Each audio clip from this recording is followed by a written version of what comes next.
Hi everybody, I'm Steve and this is Apocalypse Tech on YouTube and the Signs Watcher on Rumble. Now this particular video will be called The End Really Is Near, as this is a culmination video of the 2007 years that I've collected data on, and I haven't collected all of it, but to show you approximately where we are at in the book of Revelations or in Bible prophecy. Now, I didn't set out to do it that way. I set out just to either prove or disprove using the collected science, which is celestial, elemental, physical, or numerical signs, and they are all around us. So when I did this, I wasn't like I was trying to find 2007 years. I thought tribulations was actually longer than 7, but I have actually found pretty much everything. And yeah, there are a few things that I haven't found yet, but that's the point. I've got some people in my channel that actually collect some of this stuff, send it to me, have me look, and we have different ways that we try to find it. Now, I want you to know that there are some rules to this. No, it's not rules, but rules that are guidelines. One is I use movie clips, and I use them to either stay within the community standards, give it some entertainment value to keep you watching, and another is to show you a difference between a believer, non-believer, or someone that takes it serious and someone that doesn't. Sounds like good advice. Another one is the fact that I use two calendars that are still being used today. One is the Hebkel or Jewish calendar, and the other is, of course, the Gregorian, or what used to be the Julian calendar. Now you can see here on the outside ring is the Jewish calendar, and it primarily parallels our calendar here on the inside. But one of the things you need to know is there is sometimes a Jewish month called leap year. They add a second month of Adar, and that'll give them 13 months in a year. So sometimes when you're doing this, trying to chart like the 42-month prophecy, this can throw it off because there's 13 months in a year. And of course, they got these numbered. Nisan 1 is the first one, but actually down here in Elul, at the end of Elul, that is the end of their year, Feast of Trumpets, Rosh Hashanah. Now, you will see me bounce back and forth because some of these signs basically are he's talking to the Jewish people, and sometimes he's talking to the world, but basically he is talking to everyone. Now, what is he talking about? Genesis 1:14, and God said, let there be lights in the firmament of the heaven to divide the day from the night, and let them be for signs, and for seasons, and for days and years. Matthew 25:13, keep on the watch, therefore, because you know neither the day nor the hour. Mark 13:33, keep looking, keep awake, for you do not know when the appointed time is. So as told in the Bible, I will not be able to show you the day, not even close. Well, I'll get close because, like I said, I got 2007. But I will tell you the season if I'm correct about all this data that I've collected. So I think you know what I'm doing here. Not even God knows what you're doing. Another guideline before we get started to let you know that I did these in 50-year increments because of what's known as in the Hebrew calendar a Jubilee year. And I used to have the Daniel 490 on here. I just recently erased that because I found Daniel 70 weeks. Or let's just say I found a 70 weeks. But there's a difference in how some people read that when it comes to a Shemitah is 7 years. 7 Shemitahs is 49 years. The next year is the 50th year, Jubilee, blow a shofar. Okay, some scholars will tell you that that is also the first year of the next 49. So it'll go 49, 98, 147. I say that it's 50th year, and then 49 starts after. So it's 50, 100, 150. So in the 1200s, a guy named Judah ben Samuel wrote a prophecy that he saw that caused what we have here is 10 Jubilees, which is 500 years. He said that Jerusalem would be captured and held for 8 jubilees. Then it would be freed and be considered no man's land for 50 years.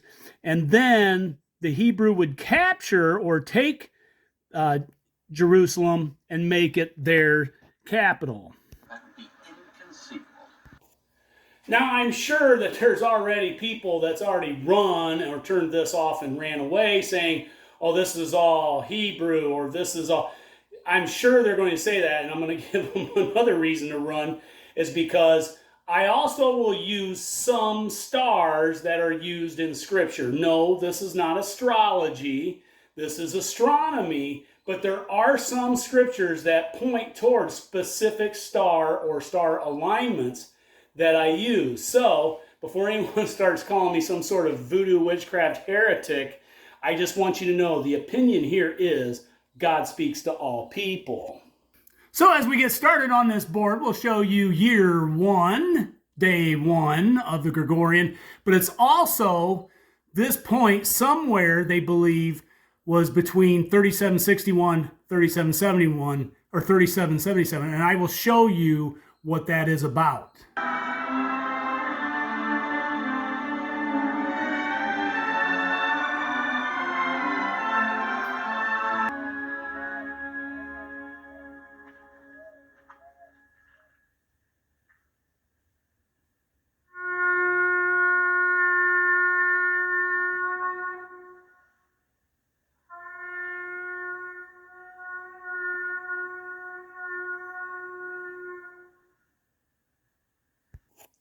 And of course, everybody knows that story, but just like today, that is the first sign, and when you watch that, you say to yourself, why did so few people show up? Which is just like today, so few people are paying attention.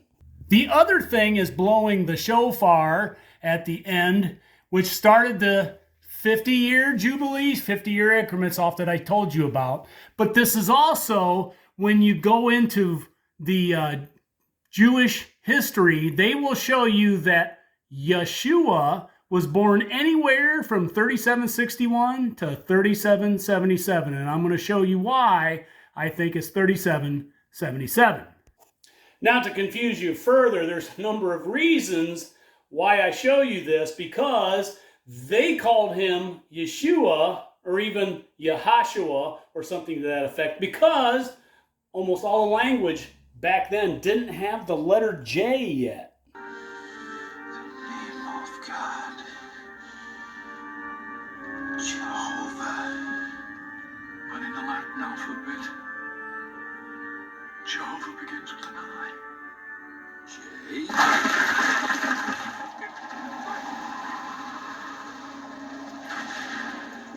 Oh dear.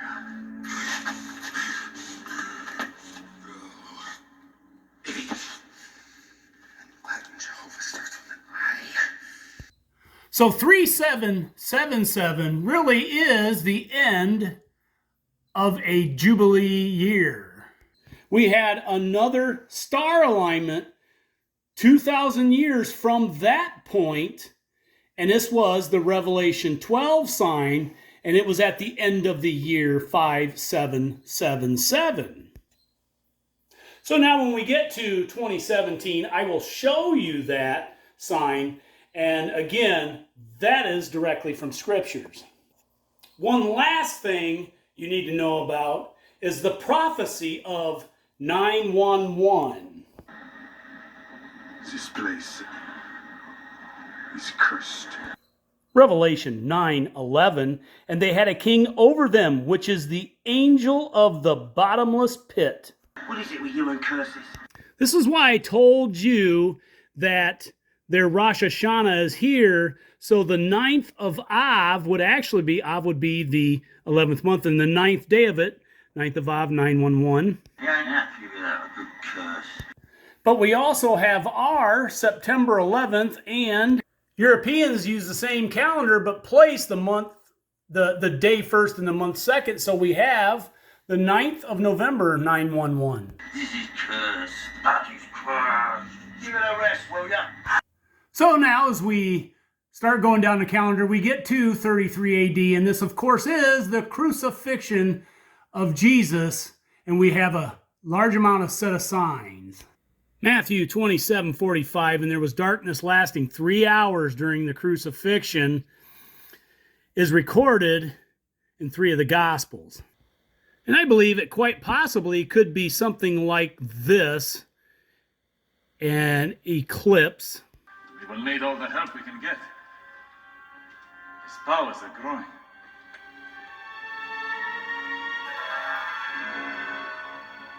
And he stretched forth his hand towards the heavens, and there was darkness throughout the land of Egypt.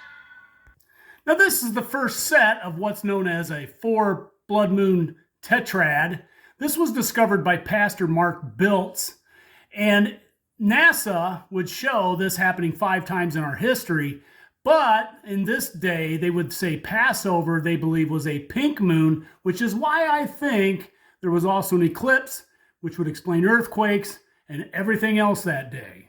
In 2008, when I was in my prayer closet, the Lord just came to me and he downloaded to me, like Genesis 1:14. God said he created the sun and the moon. Number one reason was signs. And so I thought, wow, this is significant. And I went and I looked at eclipses for the last several millennia, and I noticed that in 2014 and 2015, there were going to be these 4 blood moons falling on Passover in Sukkot 2 years in a row. And I thought, wow, when is the last time that happened? And I saw it happen in 1967 when Israel captured Jerusalem, and 1949 when they became a nation. The time before that was 1492 when all the Jews were kicked out of Spain. I noticed there were some around when Messiah died. And I'm sure there were other signs where he was speaking to the people, but during the first millennia, I really don't have anything to report, but this small obscure one here in 1290 Britain, where they began expelling the Jews on the 9th of Av. There's a curse upon this chest. Curse my ass. Yeah, who cares? And we continue on down and we get to that next set of 4 blood moons, and this was the Spanish Inquisition, also the year Columbus set sail, and all this started on the 9th of Av. Well, you come all this way for nothing. That's right. It's a curse. It's a curse. It's a curse. Beware of the curse! Beware! Stupid, superstitious bastard. And here is, of all people, a CNN article: was Columbus secretly a Jew? Now that one and several articles talk about how Columbus had left Italy when they began throwing the Hebrew people in slums, and so he went because he wanted to find a new world. So he goes to Spain and Portugal, and they are throwing the Jews out, the Spanish Inquisition, taking everything they have. Many of them were killed, but with the blood money, they funded his trip to the New World. And when he got back, he had sent letters out, like to a San Diego and some others, and he donated a lot of money to some Jewish causes and Jewish synagogues. And this tells you that in the letters, he was out into the wilderness in a far-off place. Revelation 17:3, so he carried me away in the spirit into the wilderness. Now, this is not an argument as to who discovered the New World. Of course, there were people already here. But this was a person running from oppression. And it was a world-changing event as it brought Europe and the people of there over here. Now, today, they in Columbus, Ohio, have tore down Columbus' statue, and they have removed Columbus Day and made it Indigenous Day. So if Columbus was alive today to see this, I wonder what he would say. Take your sticking paws off me, you damn dirty ape! And so we continue on down and we get to the first of 3 August 21st eclipses. We will need all the help we can get. His powers are growing.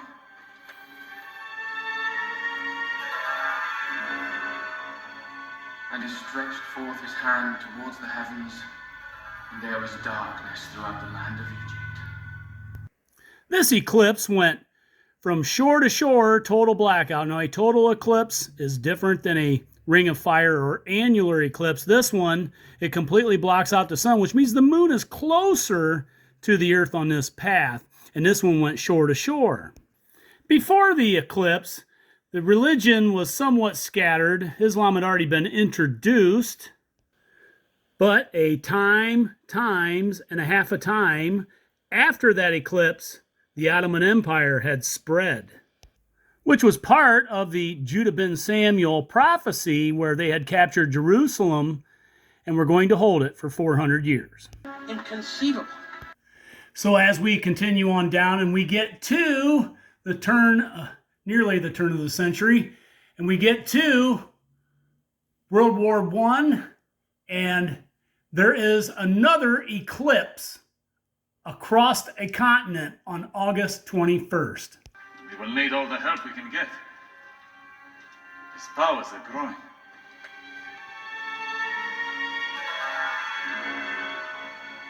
And he stretched forth his hand towards the heavens, and there was darkness throughout the land of Egypt.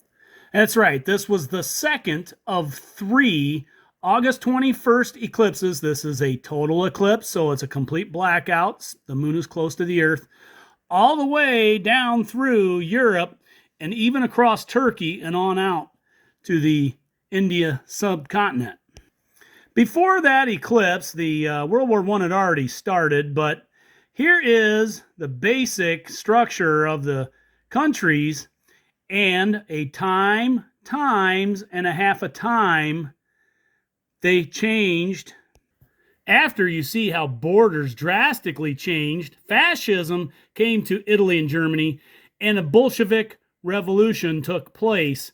Great and fundamental change, and the Ottoman Empire fell, and Turkey became Turkey.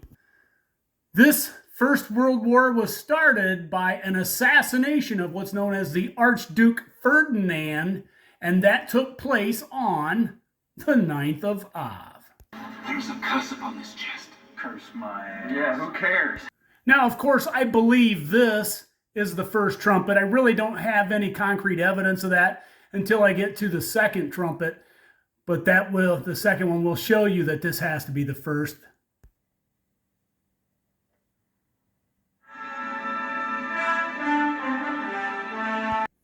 So in December of 1917, on the first day of the Jewish feast of Hanukkah, December 1917, the Battle of Jerusalem resulted in the city of Jerusalem falling to British forces led by General Allenby after 400 years under Turkish rule. Allenby was an accomplished horseman, and it would have made sense for him to ride triumphantly into the city. But I have seen other accounts where he actually walked in because there was a certain amount of respect that they were trying to show to all of the religions involved there. There was a counteroffensive that started on December 25th and lasted 6 days, and then it was over. But a year later, after he entered, was when the League of Nations got together to determine it as no man's land. So my 50-year Jubilee theory continues where it was captured and the League of Nations determined it to be no man's land. They didn't want anyone to have rights over anyone else. Inconceivable! And that completes the first line. And hopefully you're enjoying the sharing of this information. Clean up. Boo! Boo! So now we continue on my second line, starting 1918, and we have the realignment with Jerusalem, no man's land, and we get on down here to what I have is the second trumpet.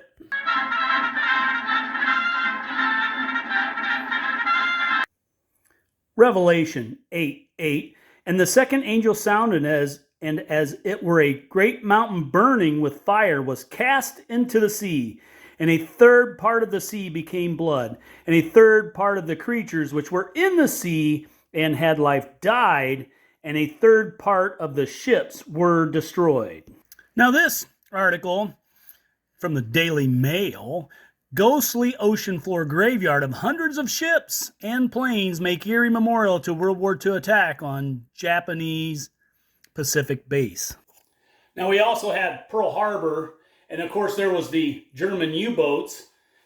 So there was a lot of ships, and I did the research on it, although I can't pull it up right now. I had it on some documents, but shared it with some of my friends. And anyhow, the research shows that a third of all the ships commissioned by the end of World War II had gone to the bottom of the ocean. You will find that my conclusions don't fit necessarily to the exactness, but this is the closest that anyone can come. But we'll focus more of this on Germany.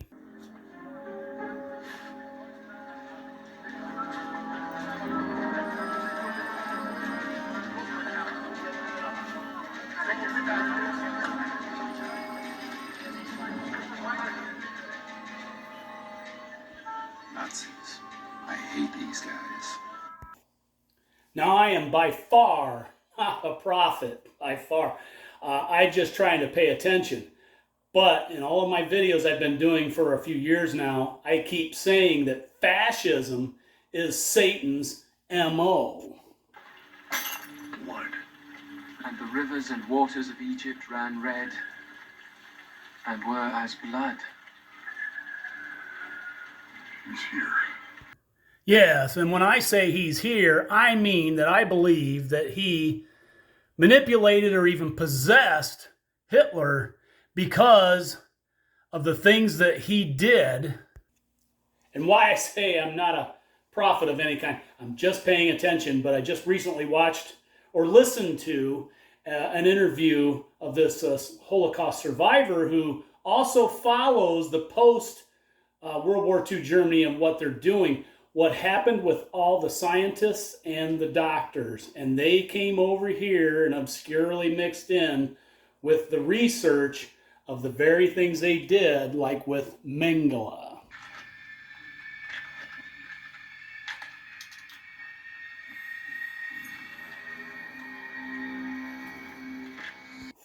Which, of course, is when they started experimenting heavily on children.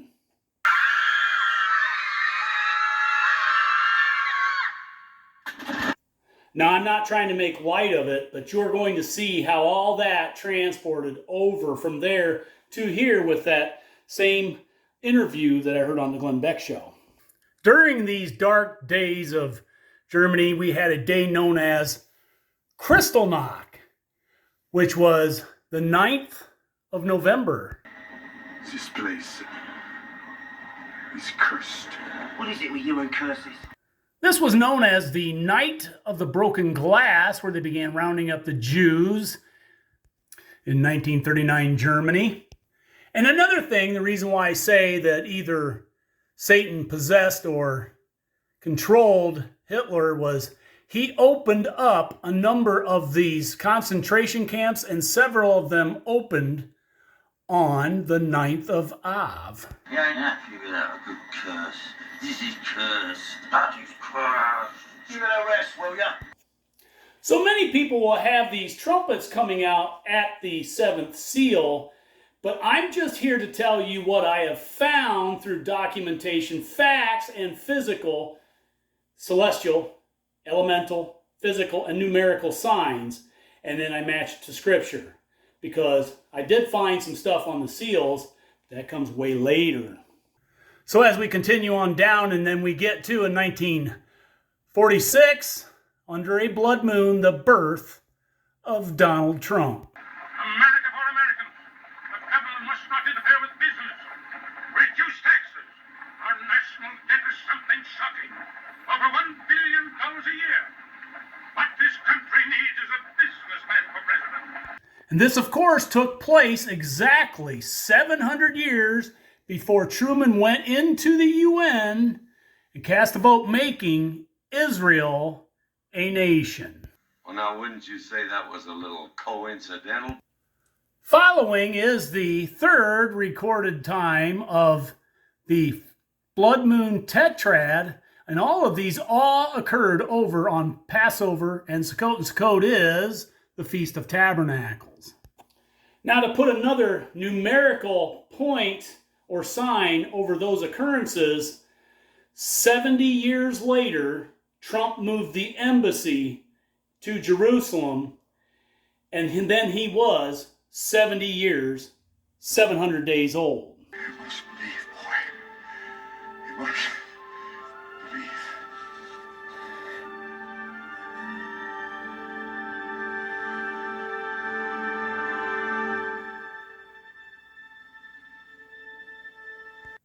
And then as we continue on down, we get to the 6-day war. Genesis 2, thus the heavens and the earth were finished, and all the host of them.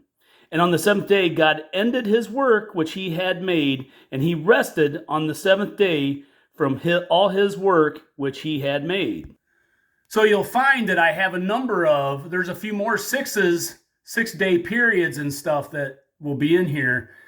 And there's a lot of other numerical occurrences. This completes the Judah ben Samuel prophecy after 50 years of no man's land. Then it fell into Israel control here in 1967. But in 1968, they made it the capital. So the end of this 50 years, we have the Revelation 12 sign. But in 2018, that is when Trump moved the embassy, and it's got a question mark for the 7 years beginning. As I told you, it would be absolutely, totally, and in all other ways inconceivable. And as you can see here, then I wrote Revelation 17 begins because we have Johnson in office. And this goes back to the other 4 blood moon where Columbus had said he was out into the wilderness in a far-off place. Doesn't anybody in this outfit look at a compass besides me? Now, I was born not long before the Kennedy assassination, which is one of the mysteries of this country. Now, growing up as a child into a teenager, going through Sunday school and learning of some of these things, they used to refrain us from going to this part, but friends of mine and myself would talk about these beasts, and we kept talking about how these horns are 10 men who are like kings and presidents are like kings, and I mean, the conversation would get pretty wild, and a couple of them said, no, this is, that head is the Kennedy head, that's the one wounded to death. And it got me to thinking at that time that there may be a connection between these two beasts. And the best way that I was told, with some angelic help from a friend from above, to keep it simple, stupid. So we take this one step at a time. I have Johnson's name written here in 1968, and what I have is a blue horn. And of course, I think that's one of the most corrupt parties in history, but that blue horn represents the Democrats. Yeah, like a pony, I'm a pony, I'm a pony. Don't you feel like a pony? Don't you feel like a pony? Now, I had many conversations with people about that, and the general consensus, but yet there's a lot of other opinions out there, that that Kennedy assassination was an inside job. And so we have this beast out into the water in a far-off place. We have a blue horn on it for Johnson. And so here he is being sworn in on the plane back from Dallas. He was a Texas native. And I'll take you through the building of this beast because these happen in succession. And as you read Revelation 17, 5 have fallen, 1 is, and 1 is yet to come, that there is a succession to this. Well, how would you know?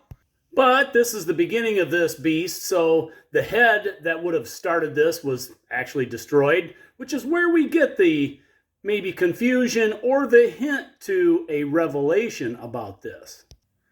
And so now that's 2 lines that I have done, and we come down here to from the 1968-2008 timeline. This is 40 years. And we begin this with the Revelation 17 beginning. And we get to the election of Richard Nixon, and you can see we have a head drawn here. So my beast takes a heading, and these are elections by the people. It's where it gets its power, and it has a horn on it, and that one is Nixon, a Republican.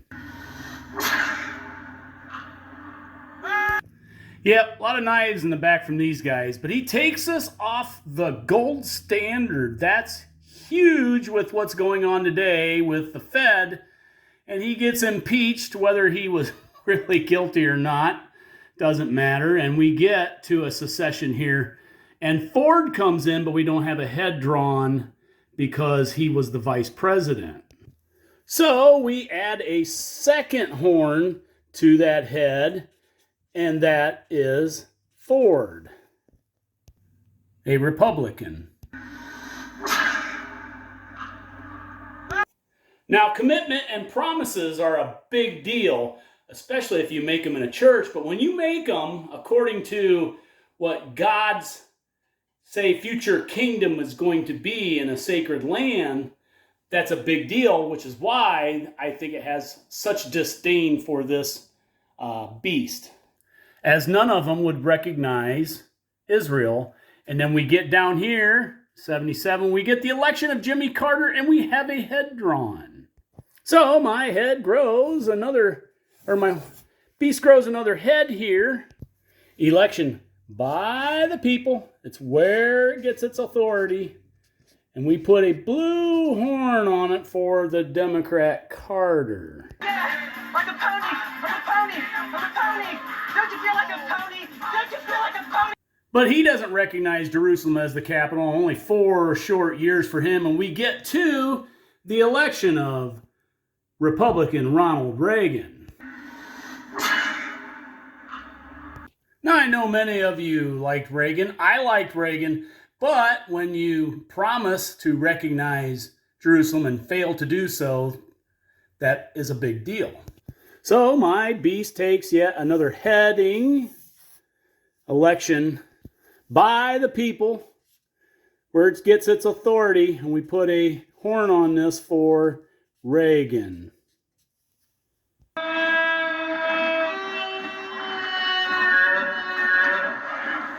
That's right, we now have the blowing of what I have as the third trumpet.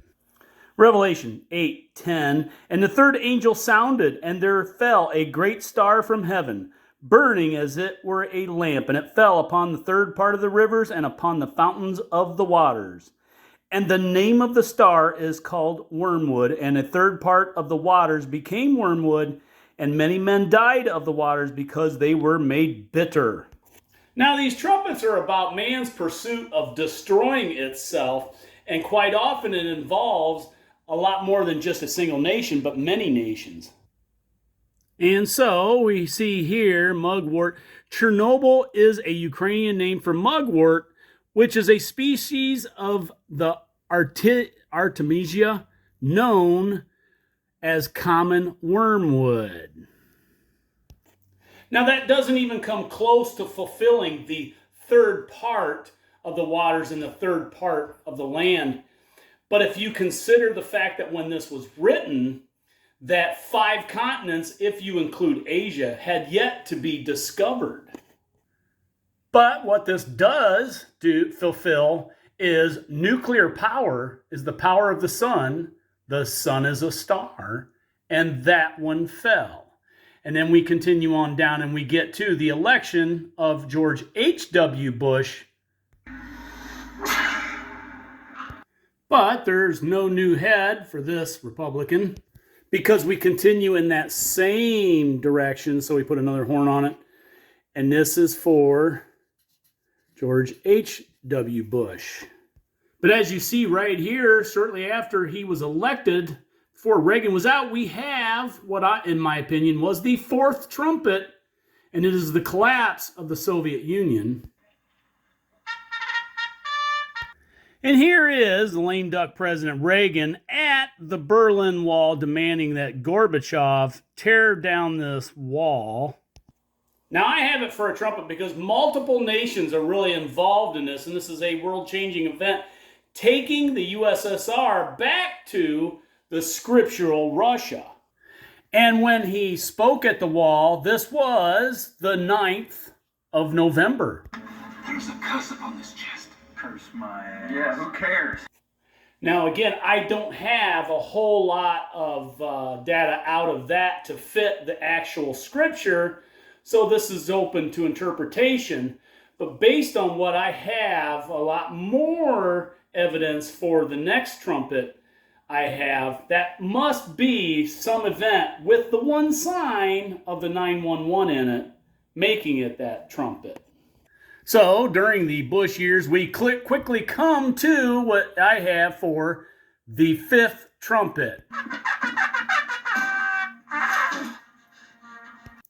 The name Saddam has several meanings in several dialects, but he was from Tikrit, which is really Persian.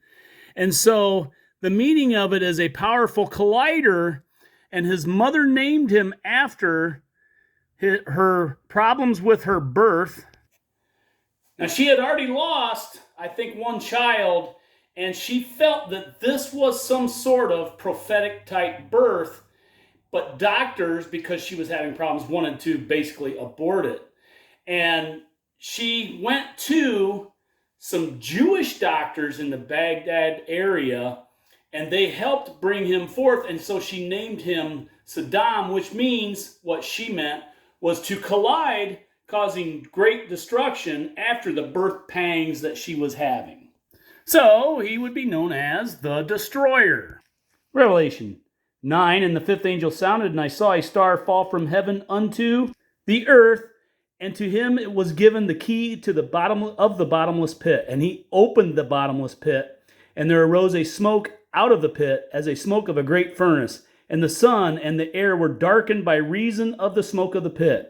And there came out of the smoke locusts upon the earth, and unto them was given power, as the scorpions of the earth have power. And it was commanded them that they should not hurt the grass of the earth, neither any green thing, neither any tree, but only those men which have not the seal of God in their foreheads.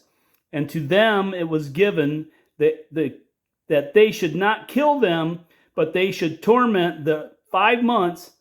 And their torment was as the torment of the scorpions when he striketh a man.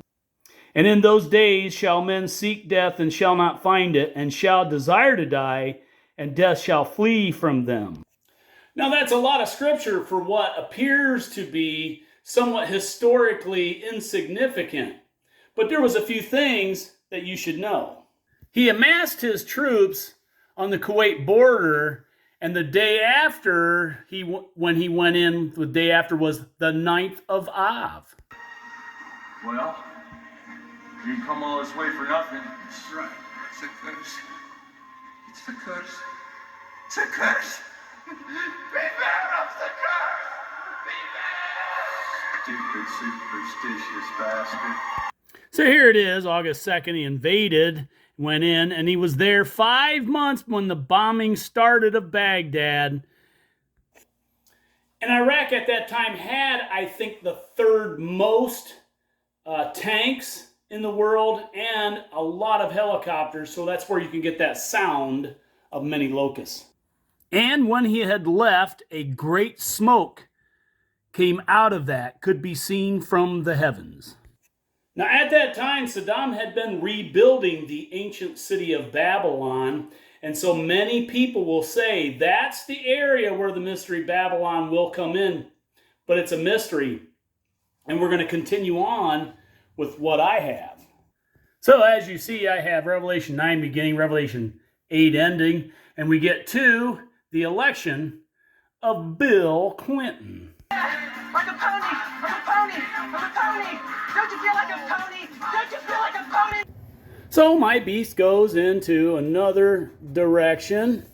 Time for a change, as Bill Clinton used to say. But like the rest, he failed to recognize Jerusalem as the capital, and we get on down here to the election of G.W. Bush. So my beast takes another head. Election by the people. It's where it gets its authority. And we have another horn. Revelation 17:12. And the 10 horns which thou sawest are 10 kings, which have received no kingdom as yet, but receive power as kings 1 hour with the beast. This is why I say where it gets its authority from the people. Revelation 17:10, and there are 7 kings, 5 are fallen, and 1 is, and the other is not yet come. So there's going to become a change where these 5 will have fallen. And that is the 5 heads, and we have 8 horns. So we only need 2 more heads and 2 more horns to complete this. But during Bush's first year, we had the U.S. 911. This place is cursed. What is it with you and curses? Now here's an aerial view of this church still standing after the 911 Twin Towers. It was protected by a sycamore tree and not one headstone overturned and not one window broken. And here it remains today. Now this pushed us back into 2 wars and eventually led to the creation of the 6th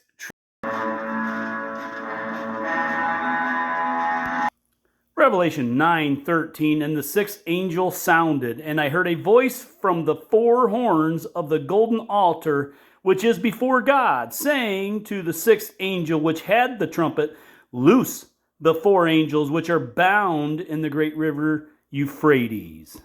Now this is the army of the 200,000, and if you radicalize about 15% or so of the Islamic people, that's about how many you would have.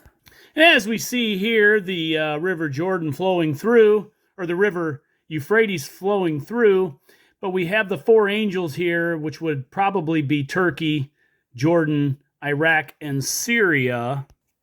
Now this was a caliphate that started out of that vacuum that we left in Iraq, and it was led by a man named Baghdadi.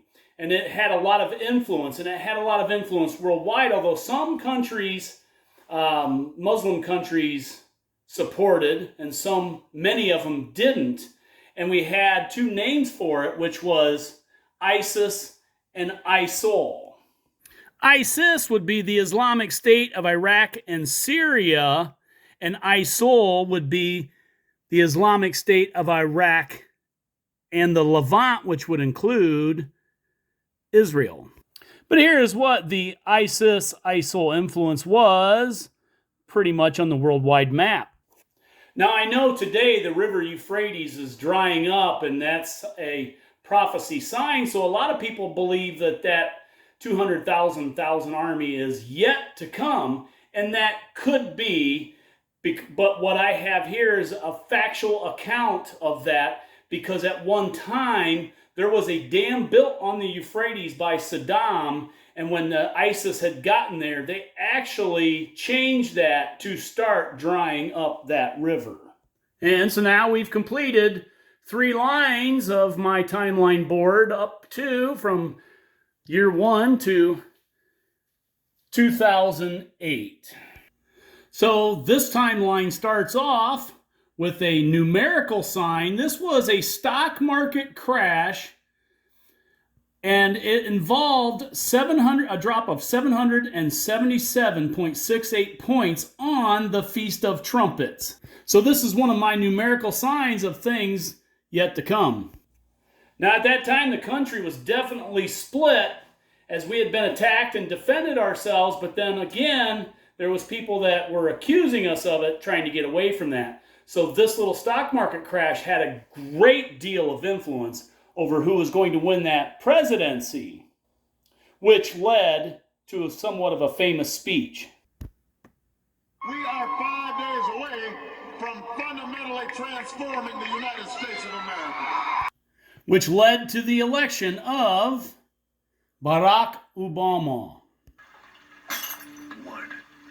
And the rivers and waters of Egypt ran red, and were as blood. He's here. That's right, he's here. And part of the scriptures, we can find this in Luke 10:18. Luke 10:18. And he said unto them, I beheld Satan as lightning fall from heaven. So at that time, did Yeshua give us the name of the Antichrist? So earlier Bibles would have actually written that as lightning from on high, or even lightning from the heights. And the Hebrew translation would have been, or is, as I saw Satan fall, as Barak Ubama. Now, when I say he's here, that means that there is, in my opinion, a possession of some sort going on, just like what happened before with what I believe happened in Germany with Hitler, that he is able to manipulate or even possess many different people up until a certain point in time. And one of the first executive orders he placed was March 9th, the fetal stem cell research. And this would have been the first so-called angelic visit that I had pointing towards this.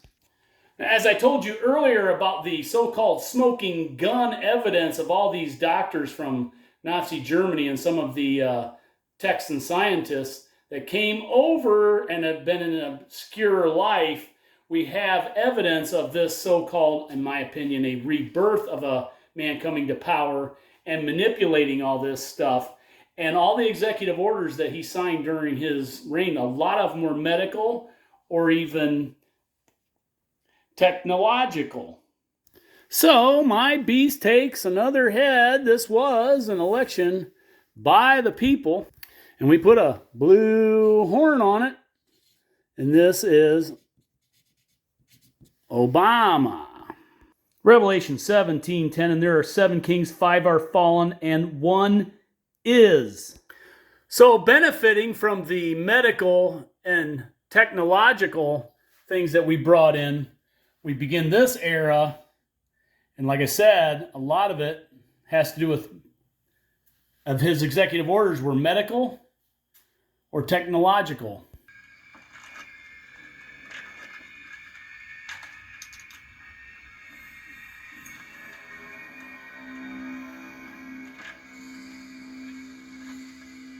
I'll highlight a few of these. We have the passage of Obamacare. This is about your own health, and it's something that he put his name on, and this could come back. We go on down this line, and we get to what I have written here is Black and Veatch. If you look it up, you will see that they brag about building a lab, microbiology lab, here in Ukraine. And we continue on down. We had the SCOTUS ruling on Obamacare.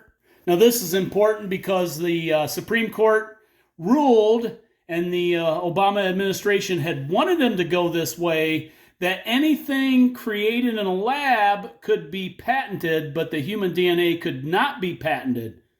So there could be a manipulation of the future DNA.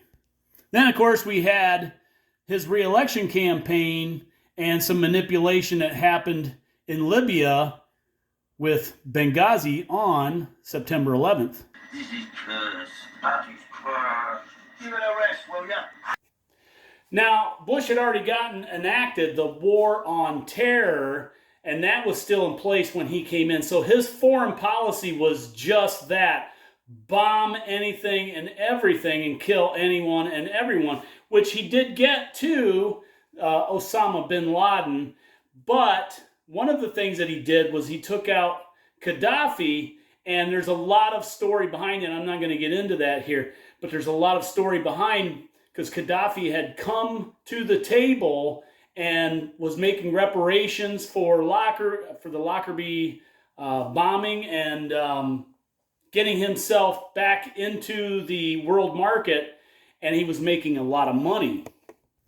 Gaddafi had free health care and free college for all his people.